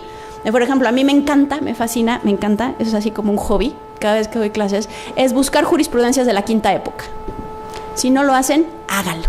Es maravilloso ver las sentencias de la quinta época. A la quinta época le fascina definir. La quinta época se la pasó definiendo todas las cosas. Si buscan modo honesto de vivir en la quinta época, bueno, se van a infartar. Bueno, no, va a ser igual que la sentencia del 2013, ¿sí? Aquí encontré, generalmente modo honesto de vivir se había visto en temas penales, no tanto en temas electorales, pero aquí traigo una que es maravillosa, que es: la honestidad es un sentimiento vinculado y dependiente de la moral, y aun cuando la ley admite y reglamente oficios, como el de mesera de cabaret, no por eso puede deducirse que, siendo legal, deba ser honesto, dado que el círculo de la actividad de la ley es más restringido que el de la moral, y por consiguiente no superpone los conceptos ni los actos que se rigen de una a otra. En consecuencia, no es violatoria de garantías de la sentencia que niega el beneficio de la condena condicional, fundándose en que el acusado no tenía un modo honesto de vivir por ser mesera de cabaret. Si ustedes piensan en el modo honesto de vivir, que sí es un tema que está enfocado al hombre, pero se le pone muchísima más atención a la mujer en este tema, ¿sí? Vi otra que era la honestidad de una mujer soltera. La jurisprudencia iba de que una muchacha había pernoctado en un hotel de paso con un hombre, no habían tenido relaciones sexuales ni nada, pero por el simple hecho de haber dormido con un hombre que no era su marido en ese lugar, ya no era honesta y no se le podía considerar honesta. Eso lo hubieran pensado, eso se le dijo a la mujer, pero al hombre nunca se le quitó su característica de honestidad. Entonces ahorita estamos viviendo un punto de inflexión en las creencias y los valores que nosotros tenemos. Y estas creencias y valores son los que nos permiten analizar modo honesto de vivir, violencia de género, y tenemos que cambiar el chip para ampliar los derechos y para ampliar la perspectiva en la cual nosotros nos relacionamos con el otro. ¿Sí? Tener esta empatía, no tolerancia, porque pues bueno, te tolero, pues ya que no, estoy tolerando al niño de atrás que está llorando y que no deja y que los papás no lo callan, bueno, lo tolero. No, ser realmente empático, saber, no, yo sé que el niño está pasando por un tema, pues, tiene 2 años, va a ser berrinche siempre, entonces yo soy empático con los papás, o sea, no lo veo con cara de ya calla tu hijo, sino no te preocupes, te entiendo, sé lo que está pasando contigo y te voy a ayudar. ¿Sí? Porque en el momento que seamos mucho más empáticos, estas barbaridades a lo mejor empiezan a disminuir y podemos empezar a tener y a construir un país muchísimo más solidario y fuerte. Muchísimas gracias, maestra Rosalinda. Efectivamente hay que ponerse, como dices, en los zapatos del otro para entender qué es lo que está viviendo, qué es lo que está pasando, y pues que no hacer lo que no quieres que te hagan a ti. Si no quieres que te violenten, no violentes. Entonces, por último vamos a dar el uso de la voz a la magistrada Gabriela Villafuente. Muchas gracias. Bueno, podríamos seguir y seguir y seguir. Ojalá no tuviéramos que seguir y seguir y seguir dando ejemplos. Pero bueno, creo que no nos alcanzaría el año para poder darles más ejemplos. Miren, cuando hablamos de servidores públicos, ahorita me vino a la mente que la jerarquía se impone además de la dominación patriarcal, cuando en un evento de entrega de programas sociales a un servidor, es cierto, no estoy inventando, a un servidor público, cuando va a entregar un programa social y sube una mujer a recibir un programa social, además haciéndose el gracioso, le dice beso o cochinada, ¿no? ¿Qué prefiere? Eso no puede tolerarse y no es para reírse. Un servidor público que sabe perfectamente que tiene jerarquía, dominación por el solo puesto, se trata del gobernador, y que le diga a una mujer que además va a recibir un programa social y que haciéndose el gracioso le diga beso o cochinada, es una mujer que no tendría por qué soportar ese tipo de comentarios. Así los servidores públicos. Les tengo otro ejemplo de candidatura. Aquí hicimos un ejercicio de inversión del lenguaje para darnos cuenta que había violencia, ¿no? Porque vienen, no sé cuál de estos, a ver, les voy a dar, yo creo que este sí. Imagínense un candidato con otra candidata o con una diputada, senadora, pues ya ven que los templetes se acompañan y todo, ¿no? Entonces un candidato cuando dice les voy a hacer el ejercicio, o mejor de una vez, le dijo, vengo a comprometerme con mi amiga, créanme que desde que la conocí es como amor a primera vista, amor filial. Ella es más joven que yo, la quiero como una hija, como una sobrina, la quiero mucho y ella lo sabe muy bien. De entrada me cae muy bien y desde que la vi dije, es una gran candidata, va a ser una gran gobernante. ¿Por qué presentan a la candidata con amor? Esta la apodamos porque les ponemos nombre y apellido a la sentencia censal especializada, amor filial, para identificarlas pronto, para identificar la violencia y el machismo en esta y la jerarquía que inmediatamente pues hicimos, y lo hacemos en las sentencias, para que quede claro, porque las sentencias también tienen que enseñar. Imagínense al mismo candidato con un candidato y lo va a presentar. Vengo a comprometerme con mi amigo José. Créanme que desde que lo conocí es como ese amor a primera vista. amor filial. Él es más joven que yo. Lo quiero como un hijo, como un sobrino. Lo quiero mucho. Y él lo sabe muy bien. De entrada, me cae muy bien. Y desde que lo vi, dije, va a ser un gran candidato. ¿Se imaginan eso en un acto de campaña entre dos hombres? ¿No, verdad? Entonces, cuando nos enfrentamos a este tipo de cosas, en donde vemos que tenemos asuntos que no hemos podido cumplir y que pues, la sentencia me recuerda a todos esos asuntos en donde, como tenemos estos convenios desde sala especializada, afortunadamente tenemos convenios con plataformas Facebook, Twitter, porque la perversidad del uso de las redes sociales, ordenamos que se bajen los contenidos, pero hay algunos con los que tenemos que lidiar con el anonimato, porque el anonimato es otro tema. Tenemos varios espacios reclamados en sala especializada con violencia política por razón de género contra candidatas en espacios virtuales que no hemos podido identificar en dónde está el titular de la cuenta. Y seguramente hay un titular de la cuenta, no nació de la nada. Afortunadamente, cuando ordenamos que se bajen, se bajan, cuando tienen que ser las plataformas. Pero cuando le pedimos a un periodista que quite esos contenidos violentos de sus blogs, no los quita.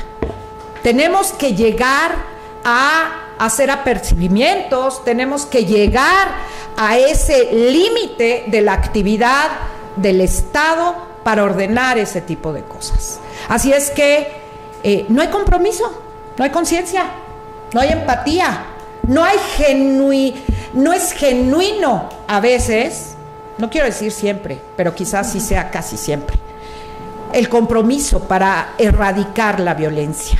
Y miren, ¿a qué nos hemos enfrentado? Sala especializada tiene competencia nacional. Nos enfrentamos a la comunicación política, a las campañas políticas, vemos todo el diálogo político, calificamos, ojalá que al momento de votar, también como ciudadanía, revisáramos quién se portó bien y quién se portó mal. Tenemos un catálogo de sujetos sancionados en la página de intranet de la sala especializada. Contamos con un micrositio especializado en temas de género, en donde está todas las sentencias y más. Pero no solamente para las mujeres en la política hay violencia ahí. Fíjense que cuando hablamos de spots, el último proceso electoral, que es 2017-2018, fueron un poco más de 52 millones de spots. 52 millones de spots. A las mujeres se les otorga como prerrogativa, dentro de la prerrogativa que ya es para el partido político y luego para la candidatura, un mínimo. Y ya cuando las mujeres tienen un spot, aparecen con un hombre. O aparecen en actividades de servicio social, asistencialista, de cuidados, porque somos muy bondadosas, porque se nos dice que tenemos que ser muy bondadosas, cuidadoras y protectoras. De ese tamaño ya no hablemos del dinero en las campañas, ¿verdad? Ya cuando hablamos del dinero en las campañas, ese es otro tema, eso es violencia. No tener spots es violencia. Todo eso tiene que materializarse. Y bueno, las buenas noticias es que ya está el dictamen, ya pasó de diputados a la Cámara de Senadores. Es una reforma, adiciones, implementación de leyes completa, integral, pero en lo que es materia de comunicación política, por lo que pues hay que revisar lo que vamos a tener que ver. Fíjense que ya hay la violencia política por razón de género en la comunicación política entre las candidaturas, partidos políticos, y tenemos ya, de ese tamaño están los problemas. Cuando la violencia política en razón de género se realice mediante la prerrogativa en radio y televisión, además de la suspensión del material denunciado, se deberá reparar el daño y establece las formas de reparación del daño. Pues bien, desde aquí, y me comprometo Aquí hay formas de reparación del daño, pero si estas no son suficientes, en la sentencia nos encargaremos de poner las que sean suficientes, necesarias, porque si no hay una justicia restaurativa, no hay justicia. Se vuelve perversidad. Muchas gracias.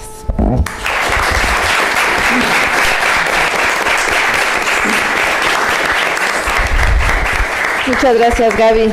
Y efectivamente, otra vez tocaste otro punto. La ejecución de las sentencias es complicadísimo cuando hay violencia política de género. Ahorita tenemos un asunto en Sala Jalapa, porque bueno, la violencia política, como hace rato decías, está en todo México, pero en los pueblos y comunidades indígenas aún es más fuerte este tema, donde igual es de una síndica que no la dejan ejercer, y ya incluso hicieron una asamblea donde dijeron que si sigue insistiendo la van a desterrar. Entonces, a este nivel llegan los asuntos de violencia política de género. Entonces, es un problema muy, muy complejo, y que cada uno debemos de hacernos conscientes que somos iguales, simplemente somos iguales. Bueno, pues abrimos un espacio de preguntas y respuestas. Primero, si les parece, todas las preguntas, y después quien nos haga favor de contestarlas. Entonces, adelante, por favor. Ay, ups.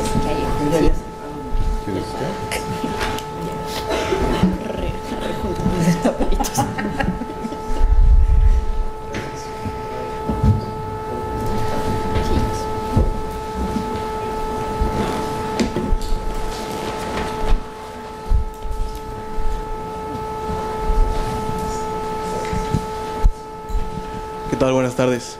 Esta pregunta va para la magistrada Gabriela.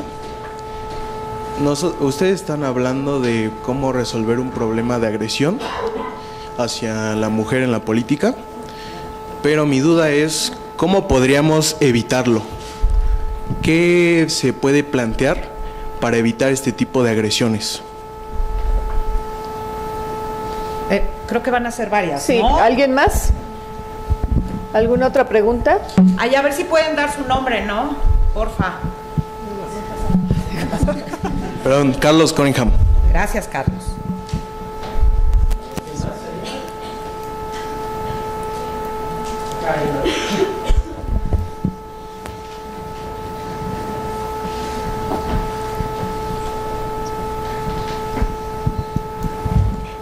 Buenas noches. Yo tengo una duda sobre la imagen que mostró en las diapositivas. Lo que sucede es que me pareció haber leído que el 8 de marzo se iba a organizar algo sobre dejar de consumir y así, pero yo tenía entendido que era para el día 9 de marzo. Solamente es esa confusión. ¿Tu nombre, perdón? Fernanda. Fernanda. Sí.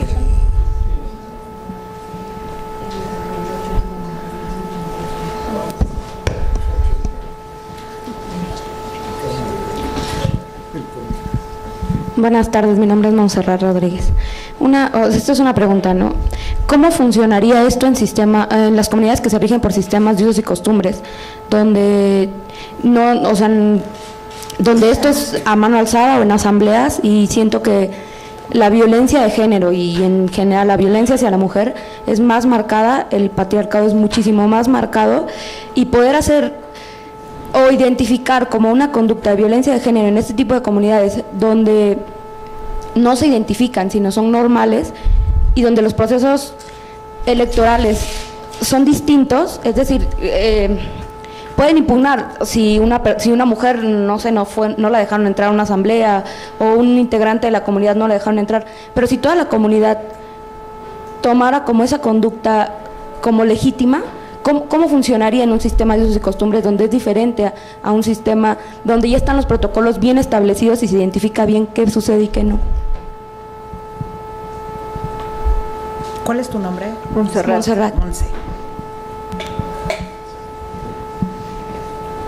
¿Listo? Entonces, ¿alguien más? La última y ya para... Buenas noches.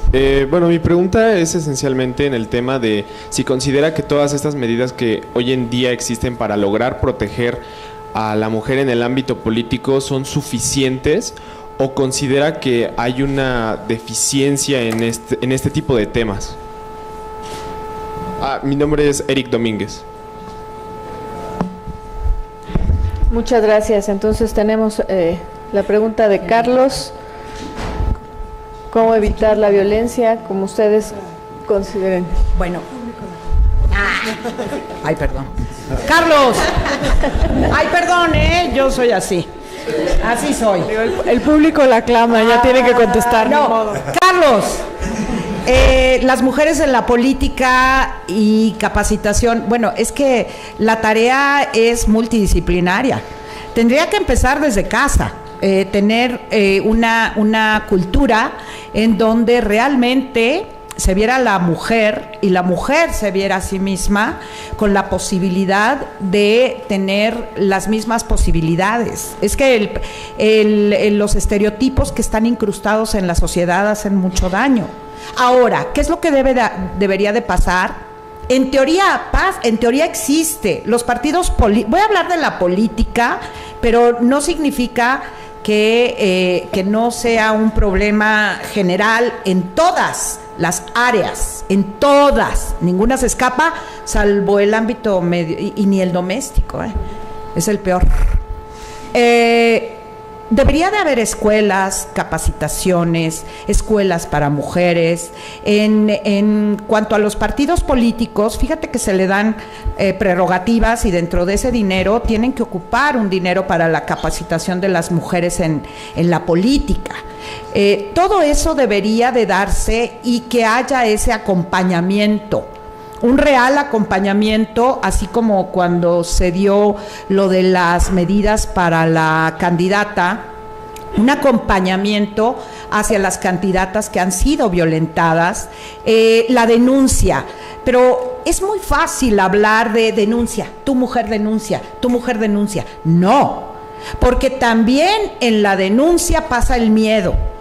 El miedo a lo que pueda suceder si una mujer se atreve a denunciar. Ya sabemos lo que pasa cuando una mujer denuncia violencia doméstica. Entonces, el miedo a que una mujer, todo eso, necesitamos un país, primero, que se comprometa. Es que no hay compromiso social, discúlpenme, no tenemos cohesión social. El país necesitaría unirse y ser empático con los flagelos que aquejan a este país. Entonces, ideas hay muchas. En las reformas tendría que haber, ¿por qué no?, el feminicidio político. Porque hay feminicidio, pero además es político.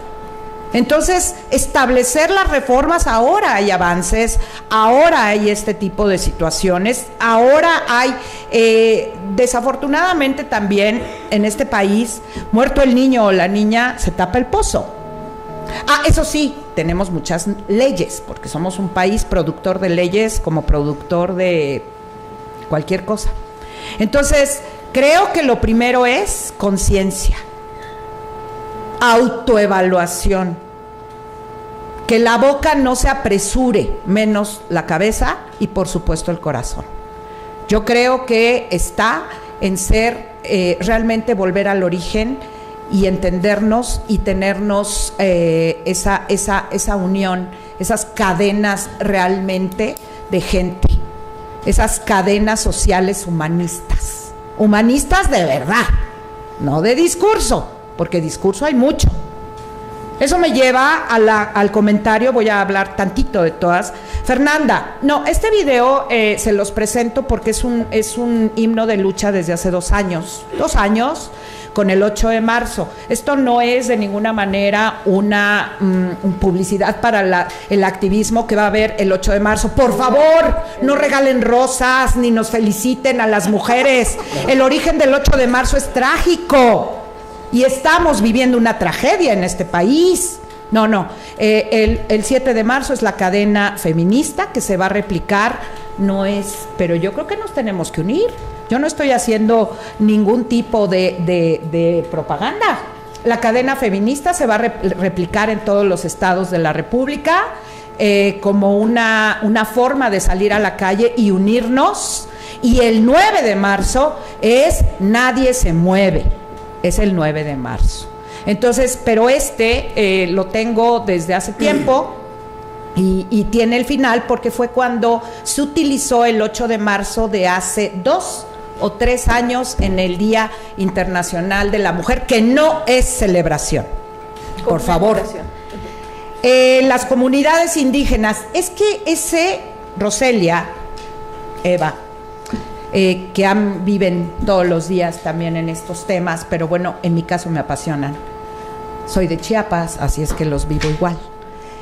Lo que pasa es que aquí siempre ha habido ese conflicto en cuanto al respeto de las comunidades indígenas y lo que significa la no intromisión, la autonomía, y en donde hemos visto, o al menos he visto, el no invadir los usos y costumbres y las comunidades, porque ellas y ellos tienen diferentes formas de participación. No quiero adelantar ni quiero poner una conclusión al respecto, porque creo que volvemos a lo mismo. Tenemos que analizar las situaciones de las comunidades indígenas desde un punto de vista antropológico. Tenemos que conocerlas, tenemos que vivenciarlas, porque no podemos ir con nuestras normas a resolver un asunto de comunidades indígenas. En el contexto, cuando se dicta una sentencia de este tipo, tienes que analizar la realidad social de raíz, porque además sí se pueden evidenciar, en este caso, la participación política de las mujeres en escenarios de violencia. Eso creo que no habría ninguna posibilidad de no verlo, pero de todas maneras siempre tiene que pasar por el análisis contextual de la comunidad, ni siquiera del Estado, es que ni siquiera es del Estado. Hay que ir a lo micro y de ahí salir. Eric, existen medidas. ¿Dónde está Eric? Aquí estaba Eric. No, Eric, no, o sea, no hay medidas. Desafortunadamente no hay medidas, porque cuando vemos que simplemente el ir a denunciar un tema de violencia, quien te recibe la denuncia ni siquiera lo entiende y la guarda, y entonces pues ya después viene el problema, ¿no? Exacto, sí, usted, ¿y qué venía vestida así? ¿No? Entonces, es complejo lo de las medidas. A mí me parece que esta reforma estructural en materia de género, que hoy afortunadamente ya está en el Senado de la República, seguramente abarca muchas áreas, pero es una tarea inacabada. Y es una tarea inacabada porque mientras haya ese rechazo hacia ese odio, ¿saben qué hay en los crímenes contra las mujeres? Saña. A los hombres son por arma de fuego, hay estadística. A las mujeres se les lanza ácido, se les estrangula, se les desfigura, se les desollan, apuñaladas, ahorcadas. Son crímenes de odio. Entonces, cuando las medidas atraviesan las necesarias por odio, es muy difícil tener todas. La primera medida, vuelvo a lo mismo, es la conciencia, la empatía, el autocontrol, la autocrítica, para que cuando se nos ocurra violentar, porque sí sabemos, además les voy a decir algo, sí sabemos cuando recibimos un meme con un pack de mujeres y nos reímos en el chat, sí sabemos. Entonces las medidas empiezan por uno mismo, y ojalá que algún día, porque no solo es responsabilidad del Estado, es el principal responsable, pero tenemos que hacerlo desde el interior. Espero haber más o menos repasado. Muchas gracias, claro, adelante. Yo quiero dar una conclusión con relación a todas las preguntas, un poco de si hay medidas suficientes. Pues como les mencionaba yo un poco, en el ámbito que a ustedes les toque, ustedes son el futuro de esta sociedad y van a ser los abogados del futuro. Entonces, en el ámbito que a ustedes les toque, si van a ser jefes de despacho, pues considérenlo, ¿no? Van a ser, les va a tocar trabajar en el Poder Legislativo, pues considérenlo. En cada ámbito de su vida, como les decía, actúen de oficio, ¿no? En favor.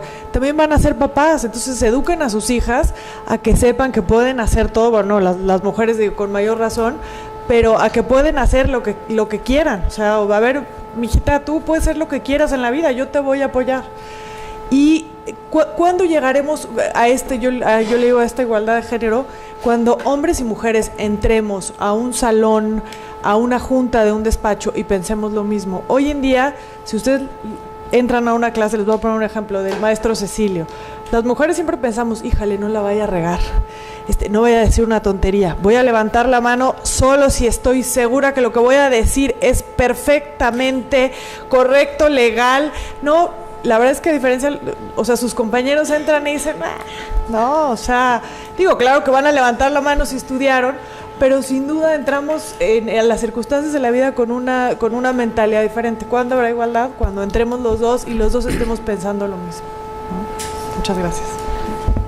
Maestra Rosalinda, ¿no? ¿Puedo? Rosalia. No. Quisiera decir, es que tengo aquí nada más 2 segundos y se las quiero dejar. Una frase de Malala Yousafzai. Teníamos 2 opciones, estar calladas y morir o hablar y morir. Y decidimos hablar. Esas se las quería pasar, porque esto de las frases a mí también me gusta mucho. Perdón, ya.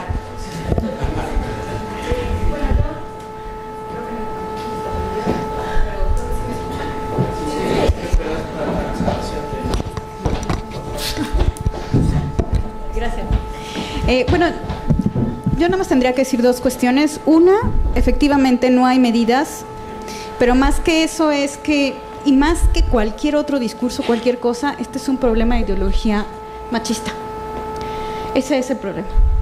Es decir, mientras no vayamos al origen, que es un problema de ideología machista, no hay medidas, no hay medidas de protección, no hay nada. Porque mientras no vayamos hasta allá, que es culturalmente, ¿no?, pues seguiremos reproduciendo y reproduciendo la violencia contra la mujer.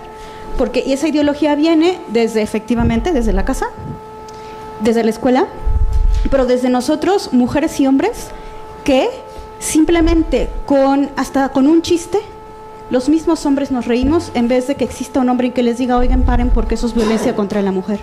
Que los nombres también sean cómplices del feminismo, y eso hace falta. Porque el feminismo no solamente es de las mujeres, es de los hombres y de las mujeres, porque necesitamos un Estado feminista que también vean esa igualdad transversal entre todos. Y creo que eso es uno de los problemas. Nos vamos a los discursos de otro tipo. Me parece que es ahí donde tenemos que ir para que existan, por ejemplo, o las 2 preguntas de ahí atrás. Y la otra es respecto a sistemas normativos, es efectivamente, todo tiene que ver con el contexto de la propia comunidad. Y no se puede partir desde una lógica desde aquí afuera, mientras tú no conozcas el contexto que hay dentro. Si se trata de una comunidad mixteca, zapoteca, chol, etcétera, etcétera, etcétera. Tú tienes que conocer qué tipo de comunidad es, cómo se mueve la comunidad, cuáles son las formas de participación de la mujer en la comunidad. Y si esa forma de participación de la mujer a veces se entiende en que ya está participando, si ella no pertenece, o sea, no está incluida en el ayuntamiento, ¿no? Es decir, y cómo mediar entre ambas cosas es poco a poco. El Estado no puede, desde mi personal opinión, el Estado muchas veces no puede imponer. El Estado puede adelantarse a mediar, el Estado puede poner medidas hacia el futuro para la protección de las mujeres, pero muchas veces al imponer medidas de tajo, produce la misma violencia contra ella en la misma comunidad. Entonces también tiene que evitar que por el hecho de que la mujer no se le esté tutelando su derecho a ser votada, ¿no?, que por esa razón, y nosotros poner una medida de inmediato, eso resurja en la comunidad, y no solamente sea ese derecho que se le esté violando, sino otros más respecto a esa medida que se imponga en ese momento. Sino tenemos que ver en el contexto que eso tampoco le suceda. Entonces tiene que ser efectivamente en el caso concreto, y sí, hay muchos casos que han llegado a Sala Jalapa sobre todo, y a Sala Superior también. Gracias. Pues si me permiten también yo contestar efectivamente respecto a usos y costumbres, el Estado no puede imponer, tiene que atender al principio de mínima intervención, dejar que los pueblos y comunidades indígenas ellos mismos se arreglen. Sí, es cierto que el límite para que ellos puedan llevar a cabo sus elecciones conforme a sus sistemas normativos indígenas es el respeto a los derechos humanos, pero partamos que los derechos humanos es pues una estructura, unas reglas hechas desde la visión occidental. Entonces ellos no comprenden, porque para ellos muchas veces, alguna vez platicando en una comunidad me decían, es que ustedes ven las cosas al revés, para ustedes ya los ciudadanos tienen derecho y para nosotros ellos se tienen que ganar el derecho, o sea, primero tienen que cumplir con sus obligaciones para ganarse ese derecho. Entonces es totalmente diferente.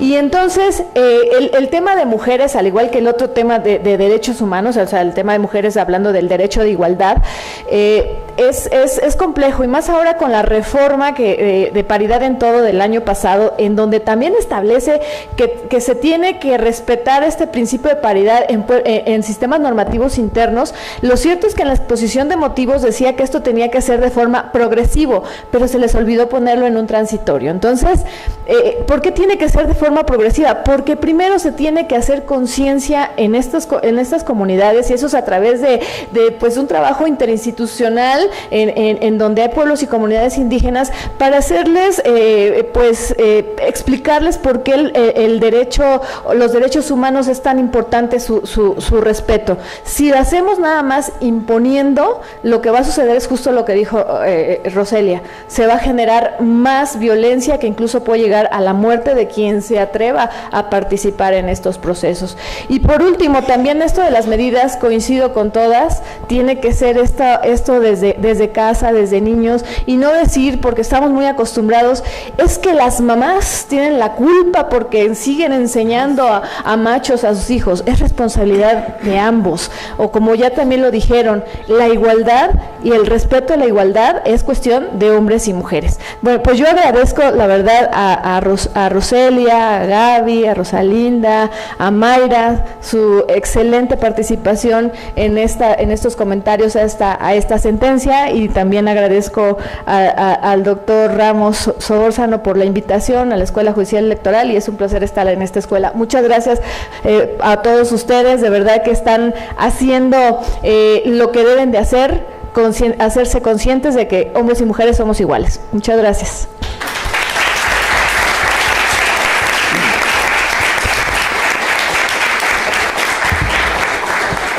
Gracias, magistrada. Atentamente le solicito haga entrega de las constancias a nuestras invitadas.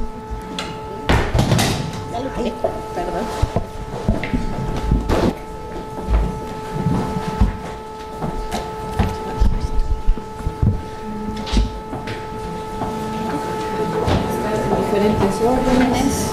Mira, vamos a hacer algo así, si quieren.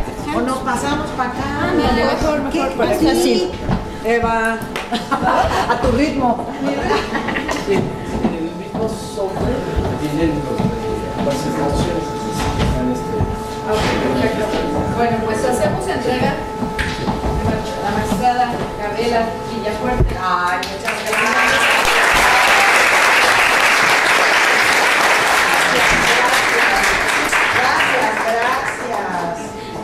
Segundo lugar, vamos en el orden que me lo dieron. Está perfecto. Sí, en el orden. A la maestra Mayra.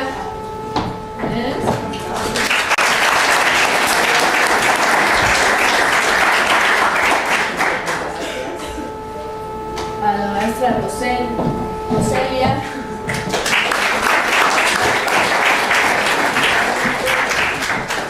A Rosalinda.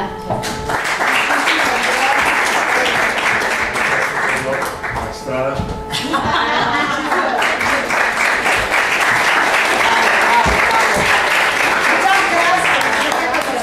Ustedes.